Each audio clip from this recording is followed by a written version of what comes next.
money. Oh, yeah. Alright, if we hear a random meow or something like that, my little brother has allowed us to do social therapy in his house while he was out of town, so I appreciate you, Cole. Oh, yeah.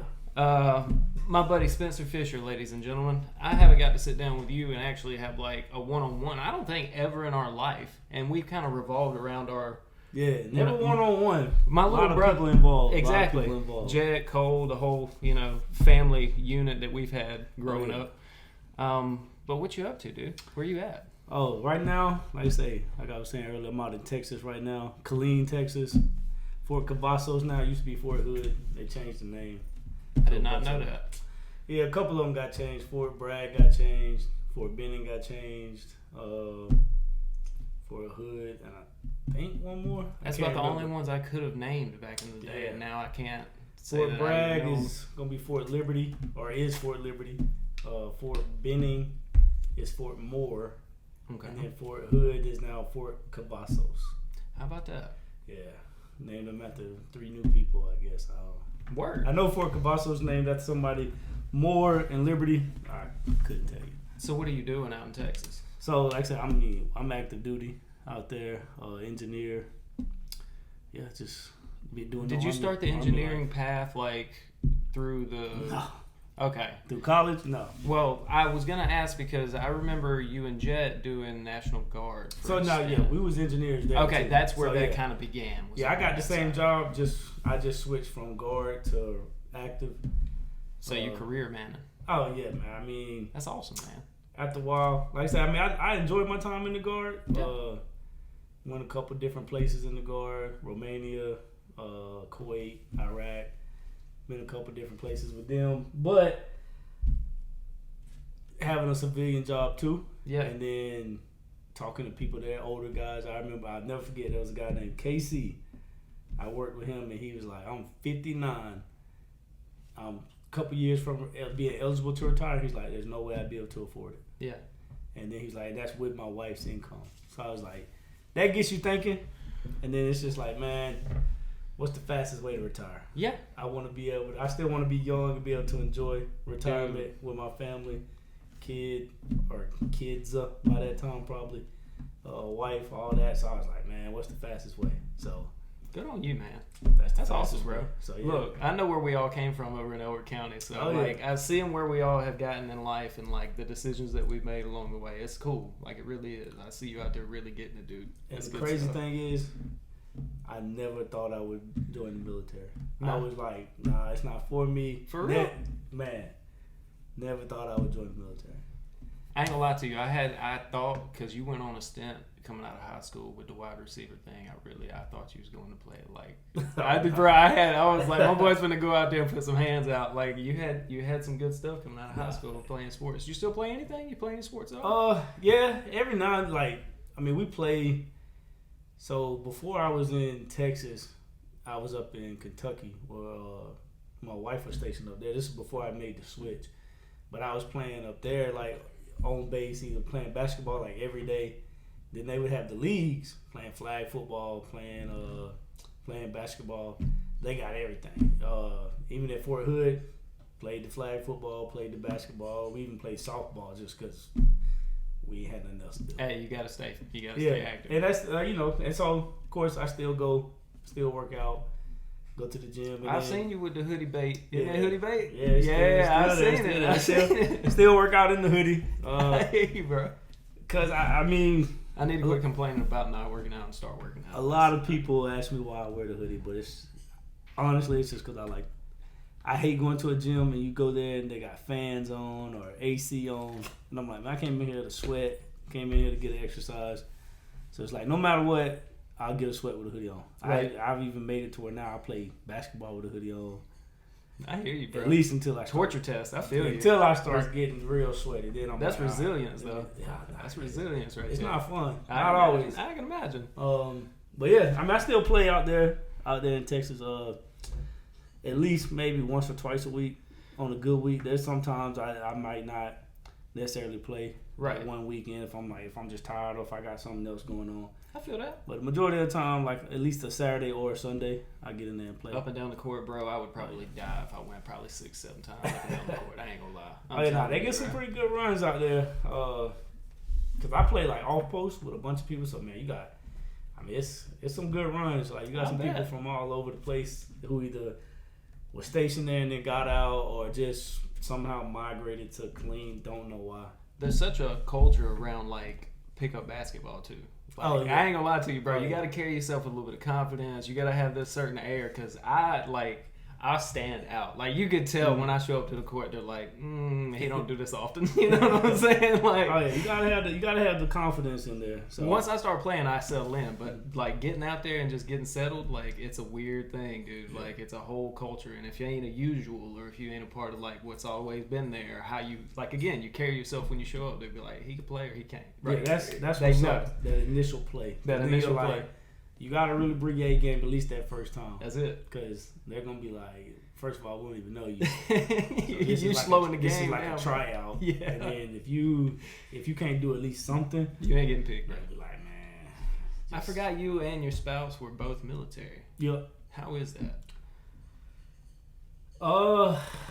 So it depends. Y'all get obviously stationed together. Supposed to. Okay. So supposed to. They have a program. It's called MACP. Married, just the married Army couple program, MACP.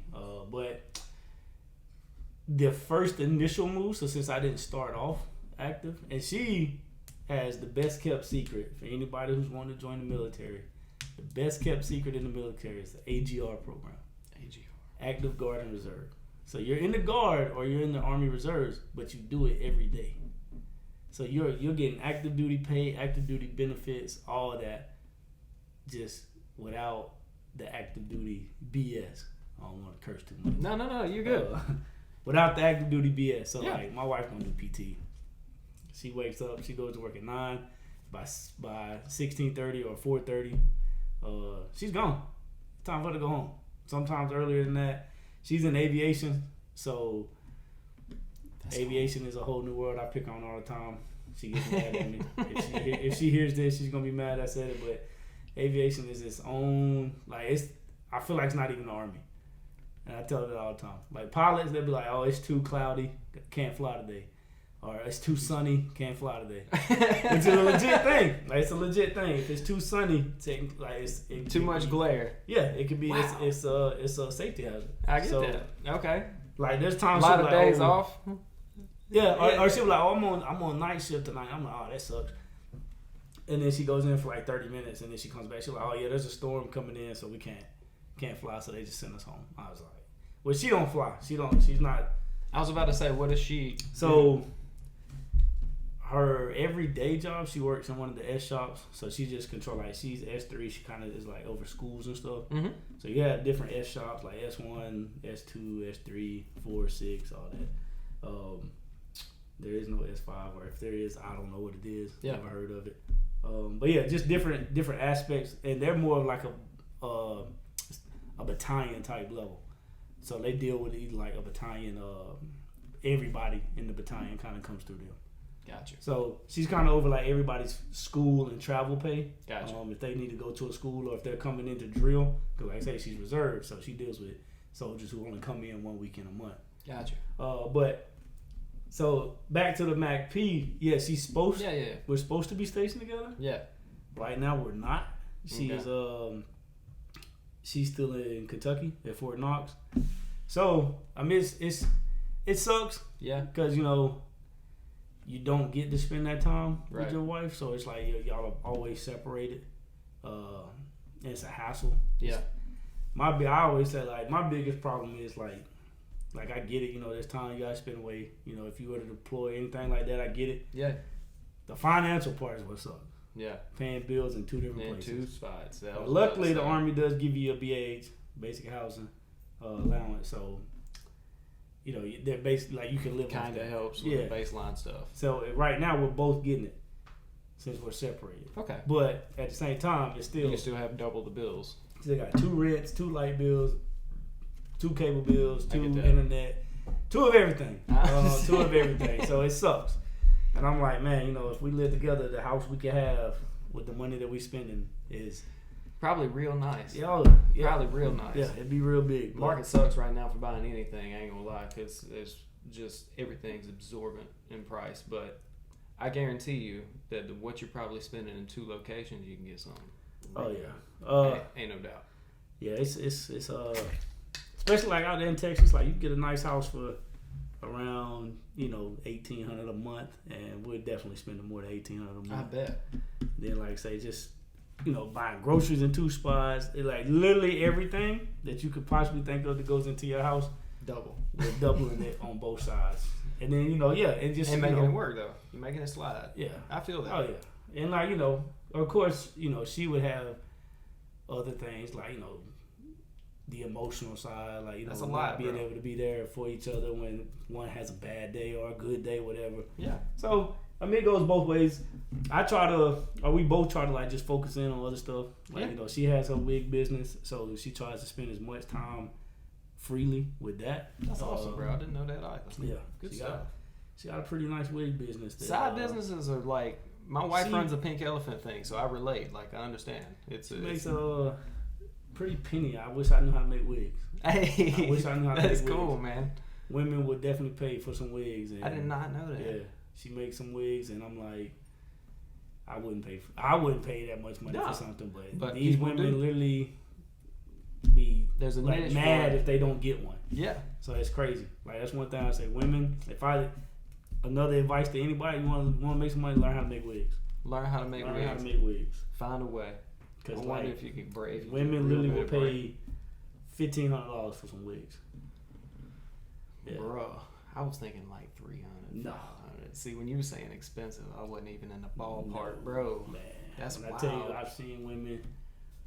I'm not trying to, you know, put her finances out there, but I've seen some. That's awesome though. Like, that's incredible, bro. Pay big time money for them. That's cool. Yeah. I don't know about. If she's good at what she does, though, that's what matters. I don't know the exact price of what they'll be paying, but I know I've seen women on like on Instagram the fact and that stuff, exists. and they'll pay it. Yeah, and then, I mean, I know she charges a pretty penny for a lot of these wigs, and you know, she got. It's a luxury item. Yeah, like this is something you're gonna use as an aesthetic for your body, literally for an extended period of time. So any women, crownedoptions.com. Go get you a wig. That's a good plug. I'll plug that for my wife. Look at the plugs. Especially since she let me come out this late and do this. All my guests always plug better than I do. It's so cool to have. Like, I was gonna ask you. Speaking of, have you been in a place like a favorite in your travels? Have you done one of them that you was like, man, this spot's got it going on? So it's weird because I've been to, I say, the main 4 that I've been to Romania, Poland, Kuwait, and Iraq. I don't count Germany. I don't count Ireland because we only stopped there. Mm-hmm. So I only got to see the airport. And then the Germany airport wasn't even a real airport. It was just a military airport. Gotcha. Excuse me. So those main 4, I enjoyed them all for a different reason. So it's hard to pick a favorite. Okay. So I'll take whatever it is that you liked about them. Romania, I enjoyed it because that was the first place I'd ever been. Okay. And it wasn't even like it was 2016. There was like threats of stuff, but nothing going on over there. Literally just a training exercise. We was there for like 3 weeks. Gotcha. But you actually got to go do something. So that was my first time going to actually do something with the military that I was like, man, this is some cool stuff. Yeah. Like, I hated it the whole time I was there. Because I was like, there's no way. Those whole 3 weeks, it was like 0-4 wake up. We're doing PCCs and PCIs in the dark, can't even see. They wouldn't even let us cut our flashlight on. So I'm like, how do you even know that I got what I'm actually saying I have? They're like, you got your gloves? I'm like, yep. Sure. You don't even know. Right. So I was like, this is so dumb. And they were waking up this early, and we're not leaving until 08. So it's like, well, like for 4 hours, we're just outside in the cold.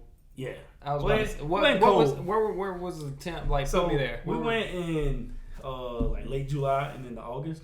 Okay. So I got to spend my birthday over there. Didn't get to do nothing on my birthday, but I was in another country. Okay. But yeah, like it was hot, or it was humid. It like Georgia humid. Cause I wouldn't go there. Okay, I wouldn't go there here, but so. it was one of those like where it rained every day, so it was a humidity there, and then, but it was cool because you just seen like a whole different lifestyle. We was in this like backwood, like I ain't gonna lie. The first night I was scared. I ain't gonna lie to you, I'll admit it. Because all you ever heard about when we was going up there, oh, that's where Dracula's from. That's where Dracula's from. Oh, so okay. I'm looking up trying to put you on the map. Yeah, there we go. So I was in Senku, Romania, and I was like, so cool. So we're riding. We get there in the middle of the night. So now we're riding through early in the morning, and it's like foggy. It's literally a horror movie. I was about to say, and I'm like, man, we really out here in Dracula town. I was like, dude, this ain't it. We stayed in some random field. I was like, man, I remember one night. Stayed in some random field. Yeah. Y'all pitched tents out in the field and just we had our big tents up, and we just like connected a bunch of them. So we just had this long row of tent. Brian, a lot to you. Walk in and it's just cots on each side. Okay, I went like Civil War time. You laid in a like little pitch tent by yourself, bro. Something snatch you up by your feet. Nah. So and that's again. One night I woke up, I had to pee. Mm-hmm. And there was a porta-john around the corner. Like, it was this random little, like, barn thing. Mm-hmm. There was a porta-john. And so I was like, I'm going to go pee. So I get up. It's middle of the night. In Romania. I walk to the end of the tent, and we had a trash bag right there. Something had got in the trash bag. And there was some dogs around, little mangy-looking dogs. But I was like, I don't know what got in this. I don't know if it was a dog, a bear, Dracula. I really don't know at this point. So I'm like, man, I'm not walking over there. Yep. I'm gonna pee right here. I hope nobody comes out. Right. Because the female tent was right there. So I'm like, I really hope they don't come out. Right. Then I'm gonna get in trouble. We got charges. Yeah. But I'm like, I'm gonna pee right here because if something comes, I'm running. And when that. I'm sorry. Look, they gonna get these people to sleep right here, and I'm gonna be out the other side because there was two doors, one on each side. So I was like, I'm running down the middle. These people, I hope they wake up in time. I'm gonna be the guy out the door. Okay. Yeah. Everybody else is going to be quick about it. Yeah. So I feel that. Yeah. Those days kind of suck. Like looking like in the moment because Jet was there with me for this one. So that was another good thing. Like got experience with people like. That I actually, I was real close, like say Jet, our buddy Jenkins and Clark, like all of us were together. So, in the moment, we hated it because there was also rules over there, like they had these shower trailers, and they only worked during a certain time. They had to cut the water off. Somehow we never made it back for the shower. Oh no! Nastiest I ever felt. We went like 2 straight weeks without a shower. It was horrible. It was bad, man. But like I say, what was it like 9 to 5 during the day is when they would have that? I think they cut off around like 8 at night, or it might have been 9 at night, and somehow we never got back in time. Like we left so early and still got back so late. Like I didn't get it. And so it just got to the point. I'm standing out here. Yeah, it just still ain't back by 9 to get a shower, bro. You missed dinner. You just had to eat an MRE. I was like, man, you lose some weight a little bit. I bet if you wanted to. What'd y'all do while y'all were out there? Did you build like? So yeah, we was just building every day, building bridges. There was this little river for the communities. So this was for practice. It was drill. To show that we had the capability to do it. Okay. It was to show our force capabilities. Kind of deal? Huh? I know. I'm on show of force might not be the right way to. No, put it was. It was show of force. This is what we can do. Watch us to show not only. So anytime we do these things.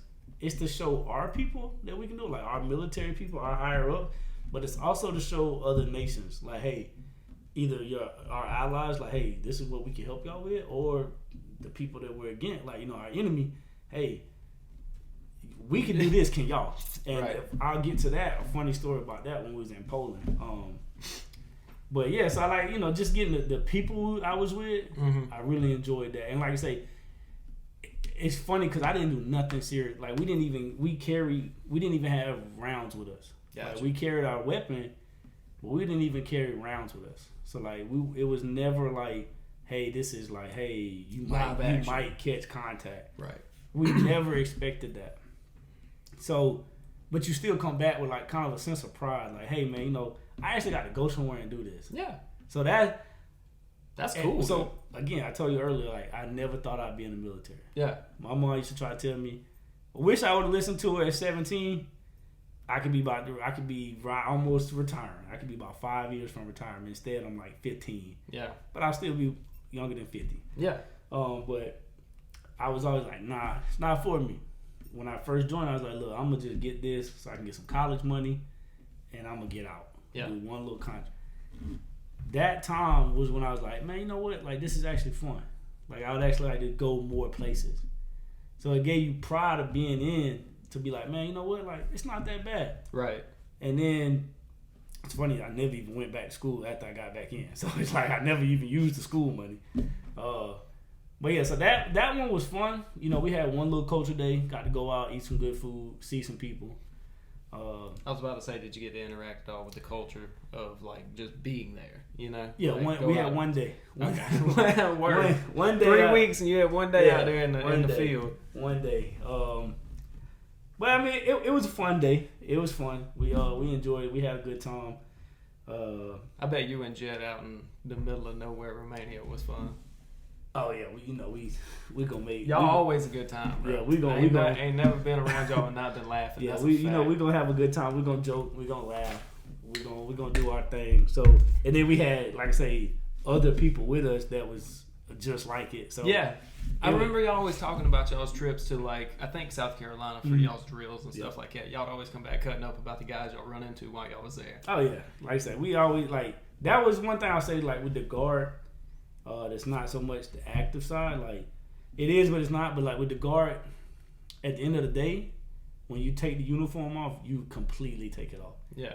And you're just, you can be the highest ranking person and the lowest ranking person, and y'all sit there and talk about just whatever. Life experiences. Yeah. Like, it's not like, oh, you're my first sergeant or my platoon sergeant.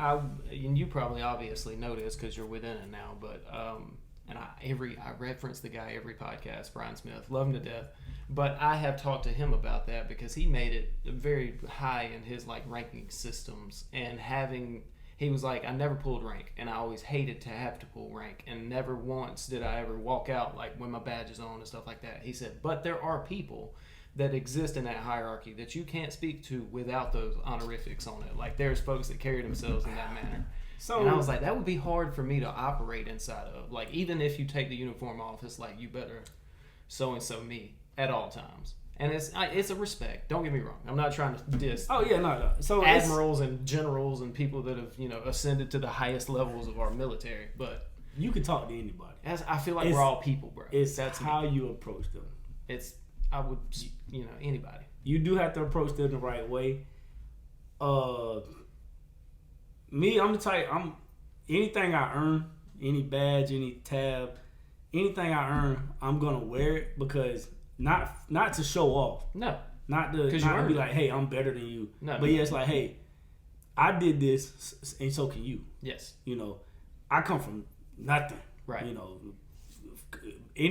feel like anybody in Elberton come from nothing. Honestly, yeah. Like, yeah. It's just, and like our higher people, like it's like, man, at the end of the day, like we're a small town. Nobody's no billionaire, no millionaire, nothing like I got cousins that live in the areas that's like, man, y'all's poor people would be our richest people. Yeah. So I feel like I came from nothing completely. I'm from Abbeville, South Carolina, grew up in Elberton. So it's like both towns small. Right. If I can do this and be here, like anybody can. True. There's nothing special about me that you don't have too. Everything I have, like I have no crazy ability that nobody else. Like everything I got, I worked at. Well, I was gonna say you do have a determination. Like everybody's capable, but at some point in your past, and I don't know if I was witness to it in just tertiary. Like I said, you and I've never really got to sit down and talk, but I did get to watch you, especially through your how do I say this? In your guidance of Jet, like you being around Jet and helping him figure some stuff out about life, and you being in your life situations and working through them yourself, and then coming out of high school, and then at some point in time right after that, It was like you made that decision, and from that point forward, there were no other. I don't know if it was no other options, but you just became a determined person. You'd always been determined. I don't know exactly if I'm putting this in the best terminology. When you got out of high school, there came a point of like, you made that decision, and there was no options outside of the thing you decided to do. You weren't lost, and it took some like it. I don't know if it was something you've always been, because again, I wasn't close to you at a younger age, but I didn't figure out how to make decisions in that manner until I was probably like 24 or 25. Like when I started thinking of marriage and then kids, and then I don't know if it was like a necessary thing. Like I got to do this to get into life in a good way. Like I got to get this done kind of mentality. And then when you made that decision, it just took off. Because I fumbled through college for years, bro. Till and was like from one to another subject and was like, I don't want to do this. I hate this subject. Chemistry sucks. Like. And I finally ended up doing the environmental thing because I love nature. I really do. I enjoy being outside and all that kind of stuff. But again, dude, like once you decided to go, like you keep going up. That's what I'm getting at. Like you're just continuously getting up that ladder. You're continually building yourself. You're better mentally. But none of that's a skill. Yeah, that's what I see what you're saying. It's more so growing up. Yep. In the situation, me, my sister, my brother, I was the youngest, so of course I'm the I'm not gonna say the runt, because I'm actually taller than my brother. I was always bigger than my brother. Like he's bigger, like just muscular, but I'm taller than him. I look better than him. All that, all that. But no, like on a serious note, like my brother was so much older than me though. Yeah. And he was 9 when I was born. He was born in 81. I was born in 90. Hey. My sister 2 years older than me. So just being like seeing like having failures, seeing like life. Like I don't want to say exposed to a lot of stuff like life, but I was exposed to it without even knowing what was going on. Right. Just from where we grew up. Like we started off in the country, like at my grandma's house. We lived right across the street in a trailer, or not even right across the street, in the same property. Right. Then we moved across the street, not having like. I'm proud. I'm glad that we grew up how we grew up. Same, bro. I tell my mom all the time. Like my mom used to be like, man, I wish I could have gave. I was like, I'm glad we didn't have it. Same. I'm glad we grew up. Like I've made posts about it. I've talked to people about it. Like I didn't have my own room. So I'll say my own room. I have a room, but like we had to share rooms. Like there was times like I remember one house we lived in. I had to put 2 beds in my room so my mom could sleep on the bed too. Yeah. Because my sister was at an age where it's like she older. She need her own room. Which I was. I think 10 or 11. It was when we first moved to Overton. So I was 11 at the time. So I had a room, or I had a bed, and then there was a bed in there for my mom to sleep on. Like I had to literally share a room with my mom. Yep. Then we moved when I was 12. So it was like right before 8th grade. That's when I first came to school in Overton. So I moved when I was 11, but I didn't come to school here until 13. Okay. 8th grade. Cause my mom still worked in South Carolina. Gotcha. During the week, and then she worked here on the weekends. So I had my own room because the room was smaller, so only one bed could fit. And my mom would sleep on the couch. So just seeing like sacrifice. Yeah. But also seeing like, man, how do you get out of this? Yeah. How do you get out? How do you give? How do you gain better? And did you know at that time, at that young of an age, were you aware of any of it? I asked that because I wasn't. Aware of the poverty or not having as much as others, or as I got older, yes. Like when I was a kid, it was worse. We lived in before my mom and dad they split when I was I think 4. Yeah. It was 5 of us in a 2-bedroom, and so it was almost normal because at the same time there was one big room and then there was a small room. My sister had a room. Right. She always had a room because she was the only girl. It was a bunk bed for me and my brother, and then my mom and dad's bed, literally in the same room. So just growing, like, it was normal. Yeah. And then we moved into this apartment complex, Pecan Grove, still in Abbeville. And everybody was in the same predicament. You know, it was either, like, nobody had nothing. Yeah. So everything was normal. It wasn't perspective. You didn't have a mansion sitting across the road to be like, the Lexus across the street. Yeah. And so once we started getting older, the middle school, like, times and high school, you start to see it. Like, you know, like I said, I had cousins that was, I ain't gonna say rich, but they was well off. Like, they didn't hurt for nothing. They lived in nice houses. But I owe a lot too to my aunt. Like, my aunt, like, me and my wife, we was actually talking about this earlier. Like, my aunt, like, gave us, like, if school closed, like, I wouldn't have had no school clothes, no school Aunt shoes. hooked you up. Like, my aunt bought me, my sister, like, all of us, my cousins, everybody, because, like, we always in the same predicament except a couple of my cousins. Yeah. Which, I mean, you know, that aunt and uncle did a lot for us. Like, that's super cool, man. We would get to go out to Atlanta to get away from here. Yeah. Actually get 3 good, hard meals. And that's why I said, like, just watching my mom, like, sacrifice, work hard all the time. I was like, you know what? It's hard work. Like, that's what you got to do. So that's where I got it from. I owe a lot to your mom too, though. Hey, man, Kim has touched a lot of people in life, bro. Like, my mom is a real good human being. Dude, my mom is a solid person. Oh, it's one of the best. It's the best way I could put it. 100%. Like, your mom is, like, there was times when I was in college, I was like, I don't know what I'm doing. I'm BSing. Like, I'm not doing nothing. I'm not taking nothing serious. I'm not going to class.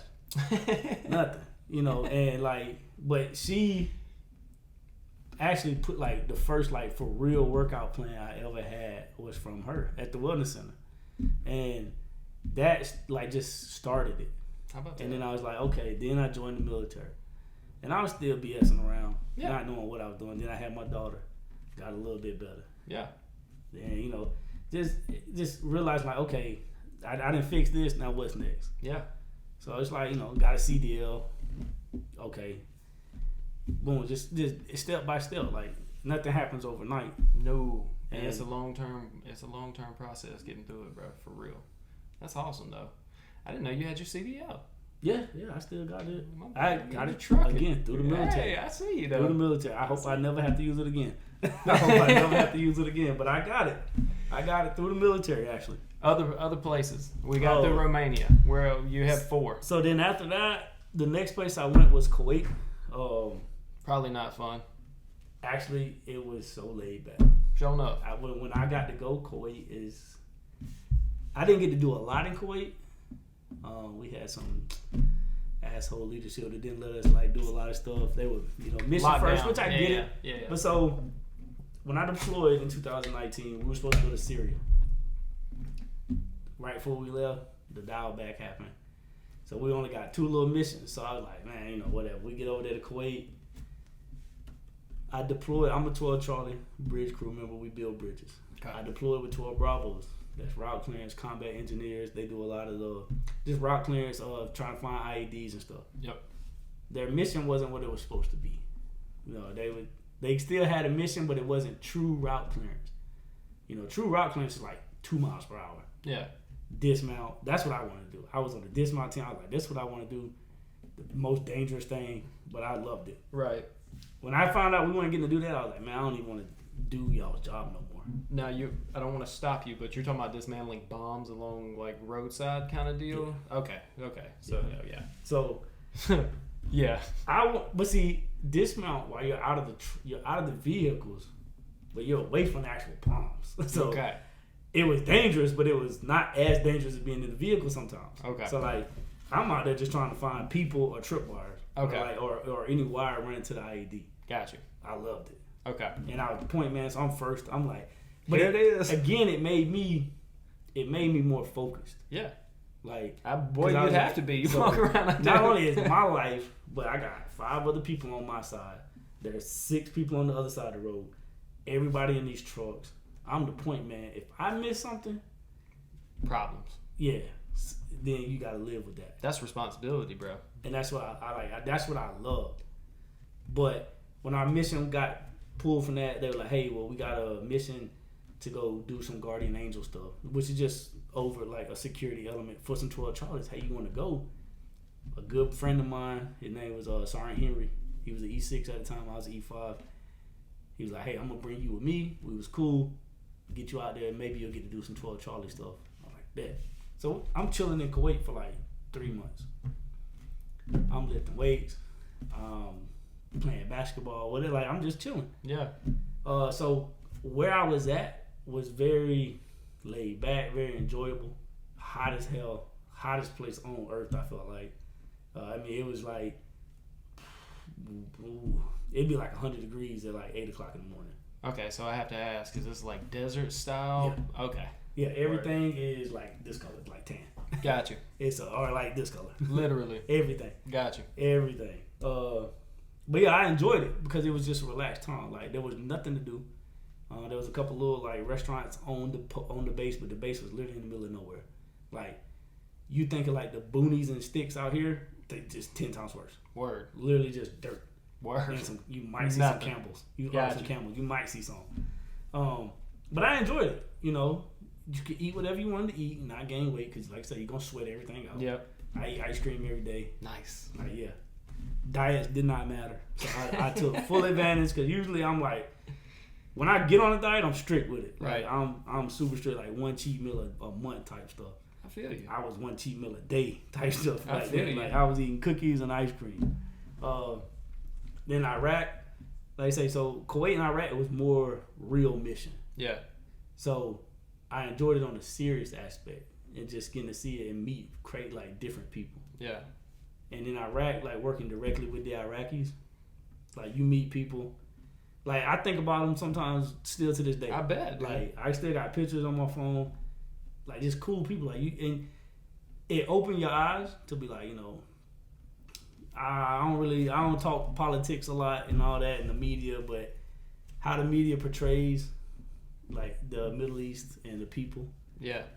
Man, you be some of the coolest people, man. Yeah. Literally, I met generals for the Iraqi army. Got to drink hot tea with them. Didn't have to talk to them. I was just there. Yeah. Just got lucky. Yeah. Like, you know, just being in the right spot, but getting to talk to them, just getting to see like, man, these people are just like us. They're people. Yeah. That's what I was trying to allude to earlier, like the honorific thing. Like, we're all just people at the end of the day. No matter where you are in life, at some point in time, you were somewhere else at a lower status. Like, we're getting there. So. And their rank structure is way different. Their rank structure is off money. Showing up. Yeah, so their officers, like, how much commission can you pay in is where you get your I got you. How much money you got, like, but just getting to talk to them and see like, man, these people are just like us. They make the same dumb jokes that we make, the same, you know, that's what she said, that's what he said type jokes. I feel like we have this jaded, and it's not because we choose to, it's because we're fed that. Mm-hmm. Like, we have these jaded mentalities towards other ethnicities or countries or whatever, and the enemy is just what the hot topic is of the time. Like, what, and I hate to use agenda and I hate to get political, but it's really where it all stems. It is. Now no, don't get me wrong. Too. They're bad people. There's some over there. They're bad people. We would see them sometimes. Yeah, because there's the people that's in power right now, and the ones who don't like it. It's like Saddam, the people who were Saddam's people. Yeah. And they still want to be in power. And they would see us, and you could tell they'd have like a different patch on. Luckily, every time I seen them, we outnumbered them, so they never tried anything. And it was always like on the Iraqi like actual base. Gotcha. We never actually seen them just out in the public. Gotcha. So yeah, I enjoyed my time in Iraq. Again, it was hot, but you meet some cool people. Like, there's shops there that sell TVs and games for when you're not on mission. That's the one thing I loved about Iraq. You go, you do your mission. When you're not on mission, you're chilling. Like, there is no, go do this, go do that. And like, no, you relax because tomorrow you got a mission again. Right. So I enjoyed that. Was it fairly safe, like around the base, like places you could go and do, or was it like you went with people, like you always had, like, so your battle buddy? When you were on base, like actually on the base, like most of the time you did just because like it was like, especially us, it was only like I wouldn't go nowhere by myself. Period. There was like 10 of us. Yeah. There from our company, so like we was pretty close. But I mean, I would go to the DFAC sometime by myself and get something to eat. I would go to the gym by myself. Wasn't like you felt like you were under threat constantly. Nah, I mean you took a little bit of ID. We took IDF for like a week straight, but I never felt threatened. Gotcha. Like I wouldn't even leave my room and go to the bunker, which I might not be supposed to say that, but it's over now. Right. But yeah, I wouldn't even leave the room. I just be like, we had shelter over the top, so I was like, I'm gonna stay here. Yeah. Like that bunker's not gonna save me if they actually do. They always would shoot. They wanted to see how we reacted because teasing the nest. The base I was on wasn't just Americans. There was Germans. There was Australian. Oh, I didn't know that it was like it was France. There was people from France. They're like it. So our trailer. I'm in this room. There might be a German in this room. So you might kill me, but you're killing that German too. You got two countries mad. Yeah. So I never felt like they was actually trying to hit us. Yeah.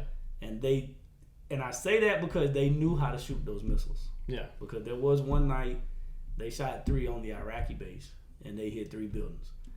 With intent. They knew how to aim. Tell. They knew how to aim. Yeah. They hit the same field every time. Yeah. And so, you'd hear it, you'd feel it coming in. I was actually already out of Iraq. I was actually already back in America when the whole Iran thing happened. But I seen the videos of that too. There's a lot of security going on. They shoot those missiles in for real. There's other little anti-missiles to go up and blow them up in the sky. They don't even hit us. Word. Oh yeah. Technologically, we're just more advanced. I mean, it's not. It's not just us though. Like, I'm pretty sure a lot of countries got that same technology. But yeah, I mean, I enjoyed Iraq. Like you had like a couple restaurants there that would actually sell Iraqi food. There was a place called Green Bean. I don't drink coffee, but they had these protein shakes. And the people who did drink coffee said their coffee's even better than Starbucks. That's so okay. I used to go every morning to get a caramel milkshake. From the Green Bean. Delicious. And it was like $2. And it would be like the size of this bottle. So but they ain't finna upcharge you either then. How about that? No, right now. In Kuwait everything was expensive. Because they have more oil and gold. So our dollar ain't nothing to them. Gotcha. In Iraq, our dollar is like $3. Yeah. So it was a fun time though. I enjoyed it. Just the experience, getting to meet people. We had an interpreter who still had family in Iraq. They brought us a bunch of food one time. Delicious. Nice. Them little pita breads, you fill it with all type of meat. I do know what you're talking about with the pita breads. Oh man. Yeah. Like it was amazing. That's awesome, dude. And then Poland. I actually went to Poland, it was last year. Hated it when I first got there because it was cold. One thing about me, I don't do the cold. Don't like the cold. I'll take 100 degrees every day. So boot camp was fun. We'll get back to that. No. Yeah, I remember the cold stories. So Poland, like it would be perfect during the day, but it would be so cold at night. We were staying in these tents, and it was like there were 6-man tents. My tent we only had 5. We had the 3 squad leaders, the platoon sergeant, and the PL, the platoon leader, the lieutenant, in ours. And you had this little heater, but if it ran out, it was cold. Mm-hmm. Or if you left that flap open, like my platoon sergeant did one day, had me freezing one night. Yep. Then I fixed that though, because the next day I tied knots and all the thing to keep it tied. Mm-hmm. He woke up hot. But I was like, man, we're gonna be hot. Tit for tat. And it was so weird because too, you wake up and you're like, dang, what time is it? It's daylight, birds chirping. It's like 3 a.m. Yeah. I never understood that part of Poland. Ooh.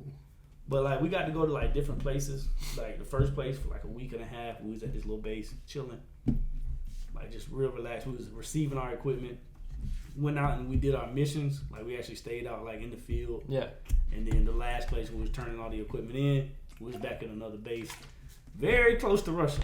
Like everybody was scared of that. Like not scared, but tensions were high. Yeah, because it was 8 miles from the border of Russia. Oh yeah, you real close. But luckily we weren't doing no missions out there.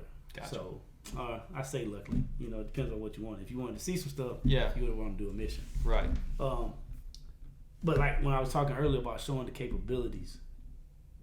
So one day, the day that we did the big mission, we was rafting all these pieces of equipment, all these vehicles across this river. Mm-hmm. And like I said, so we build bridges. We have bays and ramps that go in, we connect them. we have boats to push them around. It's crazy. I'd have to like show a video. I was about to say, I don't know if I could follow, but I kind of. So basically, our truck's back in. We had this big piece of equipment on there. It's a pontoon raft. It falls in, it unfolds. Yep. Throw some locks. It's very simple. That's why I say I had a buddy who used to hate that they called us engineers because it's literally just locks and just locks. Yeah. That's it. So it's made to be portable, put together quickly, and operate the way it's supposed to. So yeah, we'd do that. We'd build our raft, tie our boats to it, and you're operating. You got one person. I was actually the raft commander. It was me and my platoon sergeant. We'd swap out. That way, neither one of us got burned out just standing there all day. So he'd do like 2 or 3. I'd do 2 or 3. You just raft it up, and you gotta hit your spot though. Yeah. So if this is your spot to hit between these two, you gotta put the nose of that ramp in there. And if you don't, you blew the whole mission from the get go. You not necessarily blew it, but you delayed it. Got you. So now you gotta back out and go again. So Got you.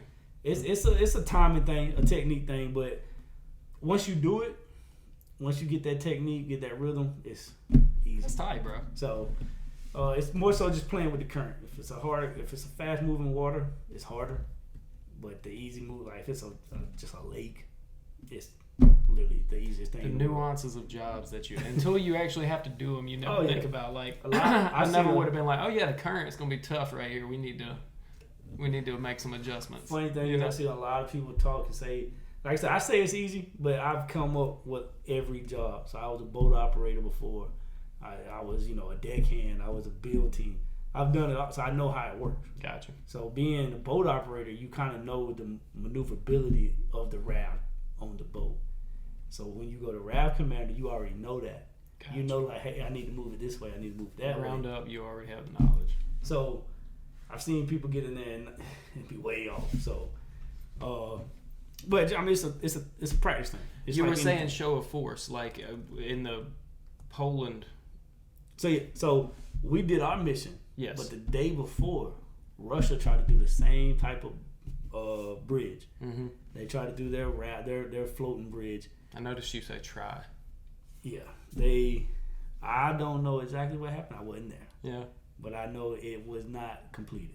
And they lost a whole lot of pieces, like completely destroyed. That's not good. Yeah, I don't know the ins and outs. Like I say, I'm not Russian. I wasn't there. Right.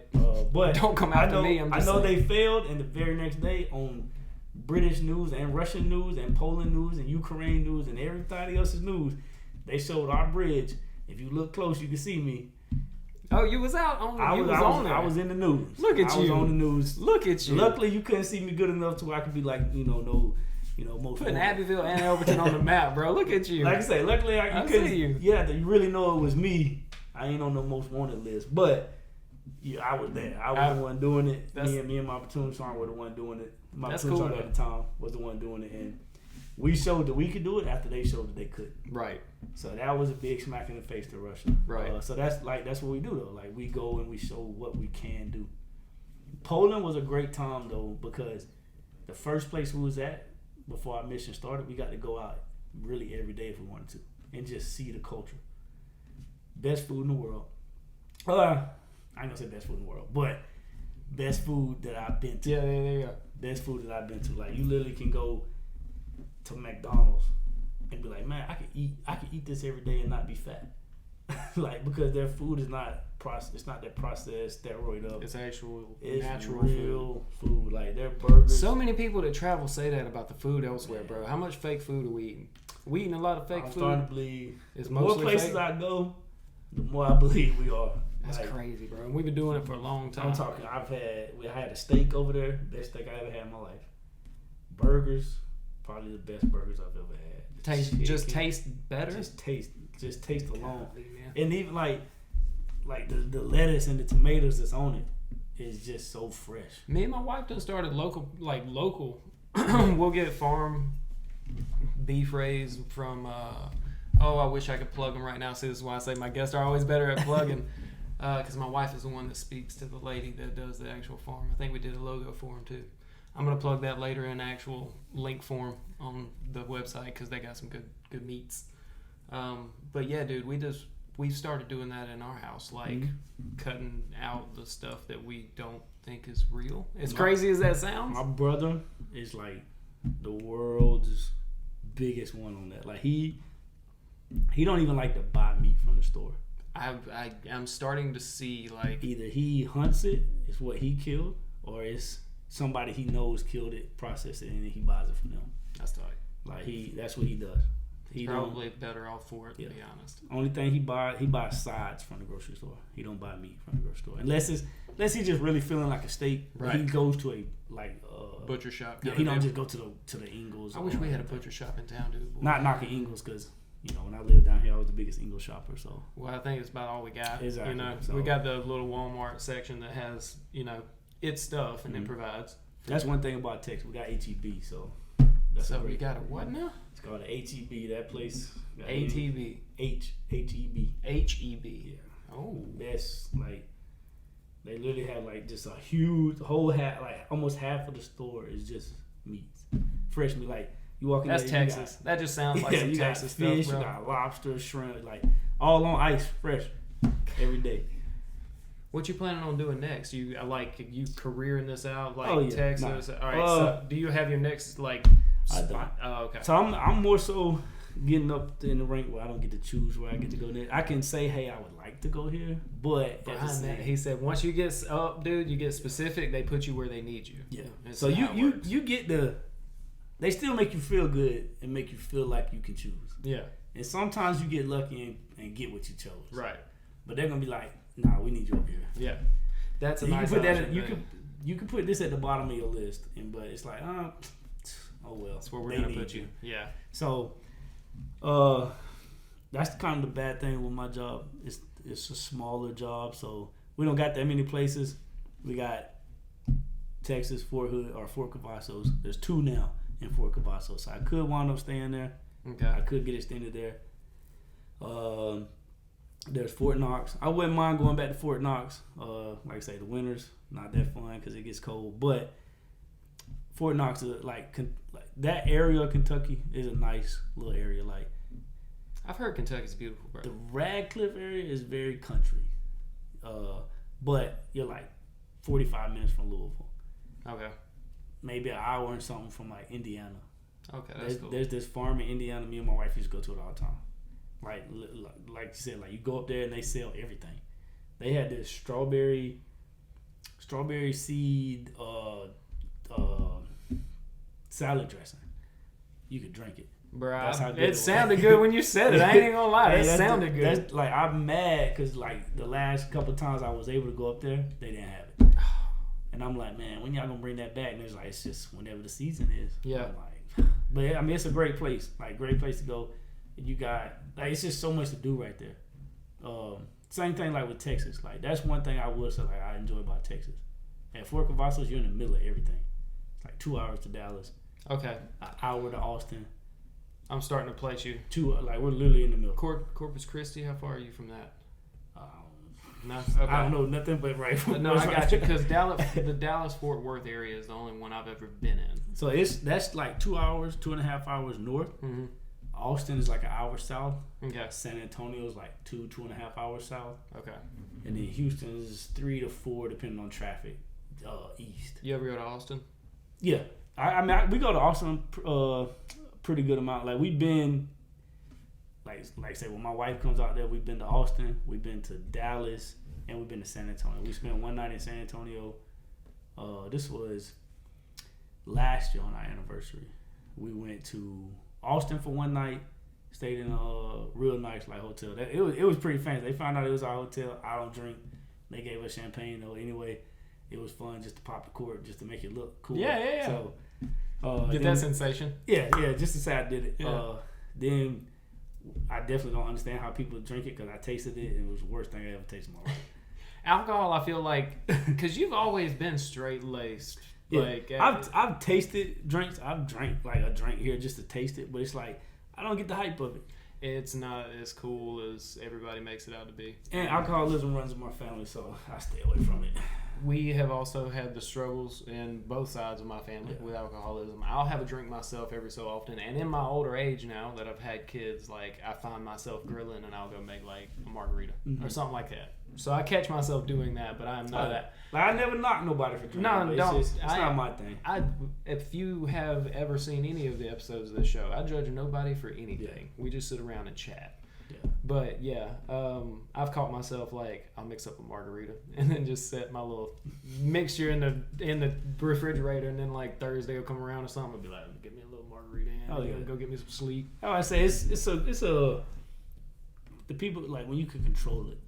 Well, I'll commend you, dude, because you, again, where we came from, lives that we live, places that we've been in, the situations we found ourselves in at times. Like, for you to have gone through all that and not actually, I will say, broken down and done it, because most folks would be like, bro, let me get a little relief. Especially, like, younger, everybody drinking. I remember, bro. I didn't even take a first drink to see if I even liked it until I was like 28, because I definitely didn't want to take it young, because then it was like I might just do it because everybody's doing it, you know, because then it's like, okay, hey, this is what all my friends are doing, let's just like I think being able to stay away from it then made it to where once I was like 28 and I even tasted, I was like, nah. I respect it. I've tasted like something before that's like, oh, that tastes good. I know you and what's his name? Zach. Oh. When y'all was drinking the Gentleman Jack. Yes. I had a buddy, that was his drink. And I tried it one time, I was like, now that, if I was to drink, that's something I would drink. Because that was, I tasted it by itself and I was like, that's not bad. But I'm just like, it's just not my thing. We didn't intend to sit down and drink that whole bottle. His stories just were so good, and we sat there and laughed the whole time through it. We looked down and was like, ooh. We just drank that bottle of Jack. I listened to that one, and then I got interrupted when you first posted it. And I actually listened to the whole thing on the ride down to Florida. It was from start to finish. As long as your kids wasn't in the car. Oh no! I put the AirPod in one ear. Because there's some episodes. Because I try, I try to be, general public friendly as possible. But again, I ain't censoring anybody. So when we come on and he started ripping about some of those stories that he had, dude, I was cackling, knowing I have some people that are just gonna turn it on and watch it that don't know what's coming. Oh yeah, it was fun. Like, it was cool hearing it, like his military experiences too. Because everybody's military experiences is different. And that's what I tell everybody. Like, I also tell people, like, don't let one set of leadership or one duty station ruin your guide on the military. I think the military. My mom used to say this, and like I said, I used to say she was crazy for it. But I'm starting to feel as I get a little older and in the military, like, it's not a bad idea that everybody do like just one contract. Yeah. One contract, because it's like, man, it teaches you so much, especially at 18. Like, we had a guy when I first got to Fort Hood then, Fort Cavazos now, like I say, Blown, Sergeant Blown, E5, coolest dude. And I wish he would have stayed in. I'm not going to talk about why he got out. He got out for his reasons, which I understood. I wish he would have stayed in. He was literally probably a top soldier. Like, he would have been somebody big in the Army one day. Maybe he'll get back in later. I don't know. But I know he's going to do great things on the civilian side, too, because of his work ethic. But even he said, like, man, there's certain schools, air assault. Like, I'm trying to go to air assault school. Mm-hmm. He was like, that's the one school that he thinks every soldier should have to go to fresh out of basic. So what is air assault? So it's a 10-day course. And it's, in his words, it's literally nothing but attention to detail. That's why he thinks everybody should go. Because all it does is they tell you what to do, and then you just have to do it. But it's basically like, so air assault, if you've ever seen in the movies, when the choppers are coming in and they got that piece of equipment hanging from it, like that Humvee, that's an air assault. That's that sling load. That's what air assault falls on. Gotcha. You're just learning how to secure secure cargo into a everything has to be perfect. Everything has to balance. You have can't to know have a misstrap. You have to know. Yep. You can't even have it misthreaded. Like Yes. the straps misthreaded. You can't have too much. Like you have to know. Okay, hey, this car or this aircraft can carry this much weight, and it needs to be organized on there like this. Right. Because so it doesn't. Yeah. You don't want it too heavy in the back. You don't want it too heavy in the front. So you have to learn how to put it in there. Yep. Plus, like the sling load for the stuff hanging, you have to know, okay, well, how many slings does it need? Can this even pick this up? All that. So that's a lot. That's a lot to keep up with. It's so much attention to detail. So much, and he's like, I'm 100% on him, cause like my wife will say I'm lying, but I'm OCD about certain things. Yeah. Like, and if it's something I'm OCD about, if I don't pay it any attention, it don't bother me. But like to the point where like my sock drawer, like socks have to be folded a certain way. Mm-hmm. I hate when people roll their socks. Mm-hmm. I just fold them. Mm-hmm. Just certain like folding clothes, folding your shirt. Well, you way. nut up. Mine is just all rolled. Mine right now is bad. Because most of the time being just me there, and by the time I get out do laundry, I'm tired. I just throw shit in there. Yeah. Like I'm getting.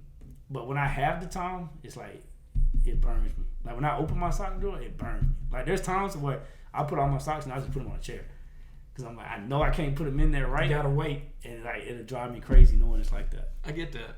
Like OCD to an extent, or to an extreme about certain stuff. So like I would like that's why I want to go. It's just you get a badge. It's like it's no specialty type but of deal, it's though. It is an accolade. It's something that you earn. It does. Like we were talking about earlier. It's something you earn. I just like to do shit. Well, I just like it's another skill set that you can just add to that catalog of things that you know. Is there anything throughout your and I'm gonna try to get close with wrapping up here soon, so I'm gonna ask you some prominent questions I always ask people. In your travels, is there something that you could tell, especially people in our little part of the world, since you came from here, and all the things that you've done, or a thing that you've learned that you can give to this a little spark to our community? It's a few things. Like I know you asked Zach that, and he said patience. Yes. I'm not always as patient. I am, but I understand the process.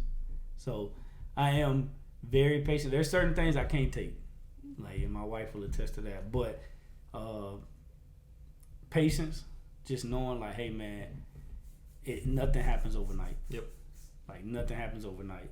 But so I won't take his with patience. I would say discipline and determination, because those will go with patience. Did you play for Coach Brown? Oh yeah. Hey. My senior, I wish I would Hey. have. I wish I would have had him for 2 to 3 years, not just one. At least, dude. He was a not phenomenal just coach. Like he's the first person I stepped in the gym with in like tryout day, and he had my heart pounded before we ever started, bro.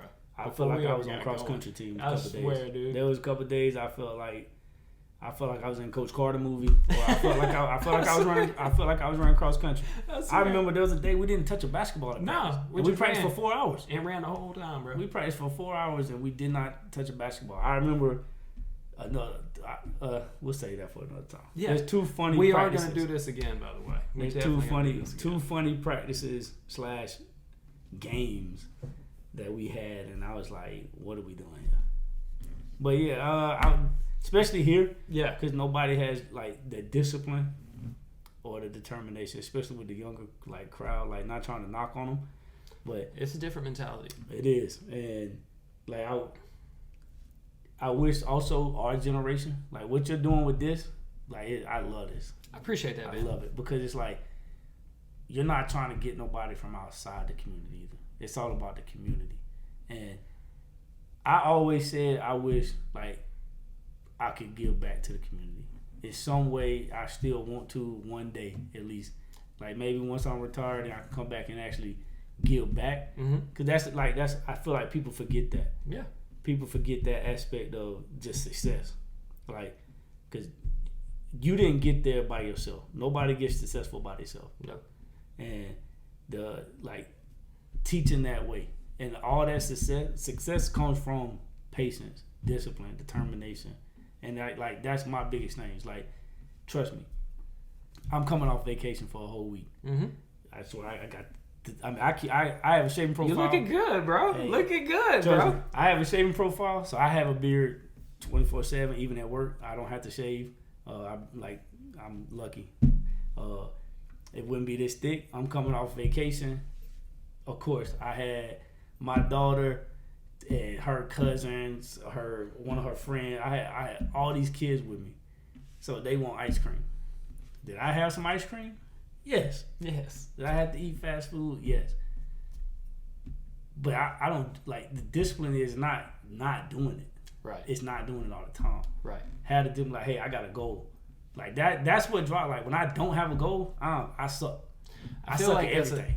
I think that's a really good point. Like you have to have some kind of point of focus. You got to have something you're aiming to do, be it on your body or your mindset or your goals in life, whatever. Like you have to have something to aim for. Otherwise, you're aimlessly just kind of wandering through. Yes, and that's like that.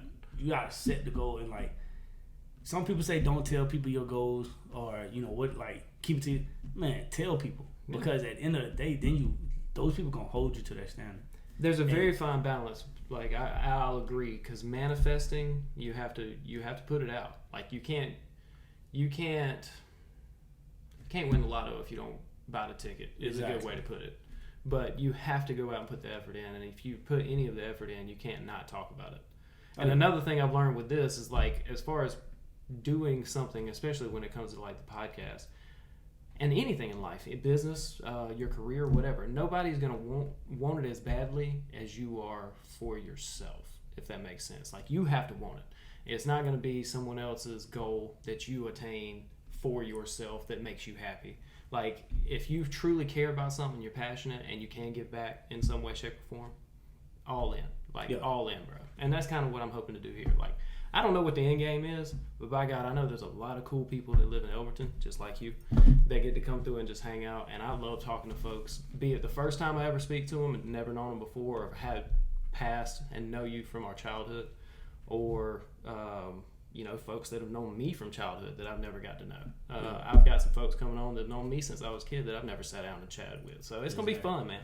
And it just I feel like when we was growing up, we didn't have nobody doing, like, I know podcasting wasn't a thing, but we didn't have people come and like really talk to us that had grew up in our, whether it be our same situation or just in our area. Yeah. So it's like, no matter what, everybody here is going through the same type of stuff. Whether you live on the bad side of town, good side of town, you still have to go through the same things in this small community. Yeah. So it's like showing like, hey, there is a way out. Yep. Whether it be, I'm gonna go to college and get a degree and do this, or whether it's, I'm gonna play sport, I'm gonna put all my folks into sports, or hey, I'm gonna join the military to get out.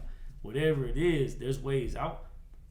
But I feel like that full circle is when we come back and give back. I was the guy who swore I'd never come back to this town, bro. Oh, yeah. I swore it. And then when we were going to have kids, I was like, can't do it without my family around. So brought kids home so mom and dad can know them. That was after mom's cancer battle, all that other stuff. Yeah. Like emotions played. But being here, bro, I wouldn't trade it. Like, I love this place. Oh, yeah. And it still has its problems. It's still got things it's got to work through. But I really think that we have a really good potential to be something special in the next 20 years. Every place is going to have the problems until somebody in that community fixes it or tries to fix it. And that's why, like, that's that discipline, that's that determination. Like, see what it is that needs to be fixed and start working toward it. Yep. And again, realize the patient is going to come with, hey, it's not going to happen overnight. Yeah. That's why I say set a goal. And that, like I was saying, like, when people say don't tell people your goal, like, man, nah, tell somebody. You don't got to tell the whole world.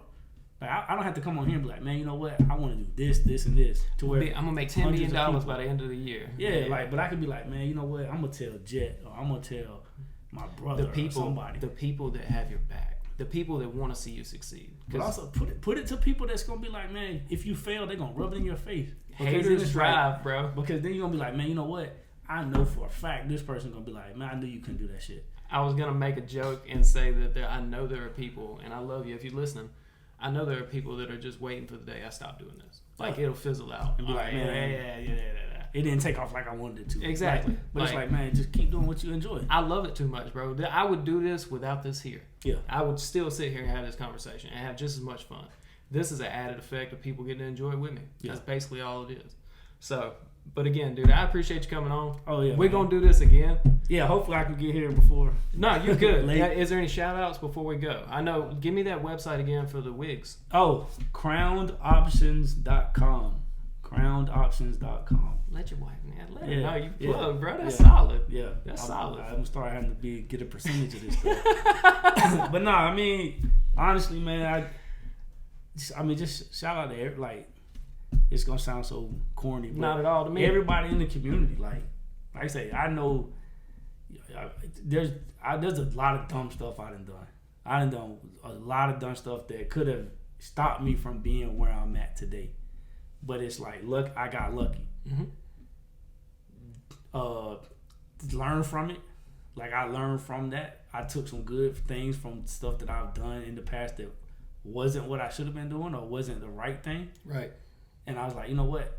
I've been there, so now I can help people that's going down that same path and be like, hey, look, I was lucky enough to get off that path and start going the right way.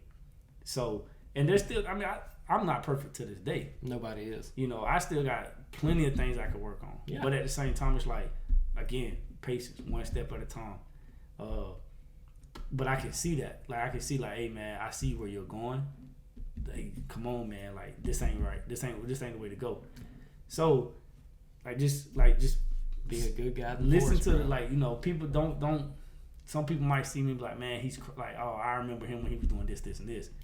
It's like, but at the same time, like, so yeah, while I never drank, never done drugs, never smoked cigarette, nothing. There's other things I've done that people would say, well, I never did that. So who's to say you? Like, I'm not trying to say I'm better than nobody. Ain't nobody casting stones. Yeah, so I want to shout out the community and be like, look, man, like, come, like, all the people I went to school with, people above me, below me, everything, like, we can't talk bad about Elberton or my people in South Carolina, Abbeville, if we're not doing nothing to better it. So, like, what are we gonna do? What like, it's our responsibility to make it better. You know, nobody's gonna to do change it for the things that we went through that we didn't enjoy. To, like, hey, man, we was always bored on this, that, or we didn't have this to do.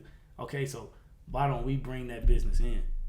And, you know, there's all the talks, well, you know, nobody wants the business. Nobody's going to change it for you, bro. You're so true. Like, I couldn't have found better words to end this podcast on. You are so right. If you find something wrong with the community you lived in or live in currently and they do nothing about the problems, you got to quit complaining. Yep. You're either going to assist to make the problem better or stop talking about it. One or the other. Oh, yeah. Oh, yeah. Shout out to Miss Kim and Mr. Tim. Hey, love you, Mom and Dad. All right. That was another episode of Social Therapy, guys. We're going to do this again, bro. I appreciate you. Oh, yeah. We'll have a part 2. Absolutely. Safe travels wherever you're headed next. Thank you again for coming on. I honestly, dude, couldn't have had a better time. Oh, yeah. So, thank you. I loved it, man. Take care of yourselves, guys. Stay blessed.